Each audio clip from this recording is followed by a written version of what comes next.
সন্ত্রাসবাদের ঠিকানা এই বাংলায় হবে না, এই বাংলায় হবে না, এই বাংলায় হবে না। ইসকনের ঠিকানা এই বাংলায় হবে না, আর ইসকনের দালালেরা, ইসকনের দালালেরা হুঁশিয়ার সাবধান, ভারতের দালালেরা হুঁশিয়ার সাবধান। জালো জালো আগুন জালো, হামলা কেন? প্রশাসন জবাব চাই।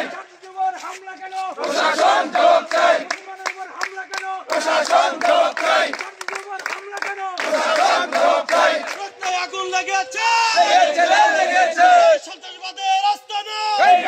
ঘুরিয়ে দাও, ওই দালালি না রাজপথ, রাজপথ, রাজপথ দিয়েছি তো রক্ত, আরো দেব রক্ত। ভেঙে দাও, ঘুরিয়ে দাও ইসকনের আস্তানা, ভেঙে দাও, ঘুরিয়ে দাও হাসিনার আস্তানা, ভেঙে দাও, ঘুরিয়ে দাও।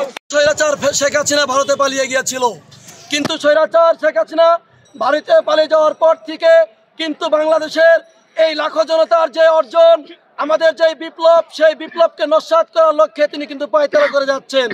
তার এই ধারাবাহিকতায় আমরা দেখতে পেয়েছি ইসকনের মাধ্যমে কিন্তু সেই চট্টগ্রামের আদালত প্রাঙ্গণে সাইফুল ইসলামকে হত্যা করা হয়েছে।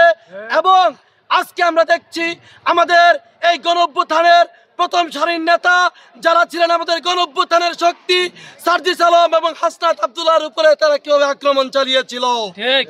এই আক্রমণের মাধ্যমে খুনি হাসিনা এটি প্রমাণ করতে চায়, এবং যারা গণঅভ্যুত্থানের প্রথম সারির নেতৃত্ব রয়েছে তাদেরকে যদি হত্যা করা যায় তাহলে বিপ্লবকে নস্যাৎ করা সম্ভব, এটি খুনি হাসিনা মনে করে। আমরা যারা ফ্যাসিস্টের দোষর রয়েছে তাদেরকে আমরা বলতে চাই, হাসনাত সার্জিসের মতো লাখো সার্জিস হাসনাত বাংলার জমিনে রয়েছে। এক অরাজকতা তৈরি করে এই দেশকে অস্থিতিশীল করার চেষ্টা করে যাচ্ছে, তারই এক স্বরূপ আমরা আজকে সন্ধ্যায় গতকাল আমাদের যে ভাই শহীদ হয়েছে ইসকন নামক যে সন্ত্রাসী সংগঠন, সেই সন্ত্রাসী সংগঠনের হামলায় যে শহীদ হয়েছে তাকে দেখে ফেরত আসার সময় বৈষম্যবিরোধী ছাত্র আন্দোলনের আহ্বায়ক হাসনাত আব্দুল্লাহ ও কেন্দ্রীয় সমন্বয়ক সার্জিস আলমের উপরে পরিকল্পিতভাবে ট্রাক চাপা দেওয়া হয়েছে। আমরা মনে করি এটি কোনো দুর্ঘটনা নয়, এটি একটি পরিকল্পিত হত্যা চেষ্টা।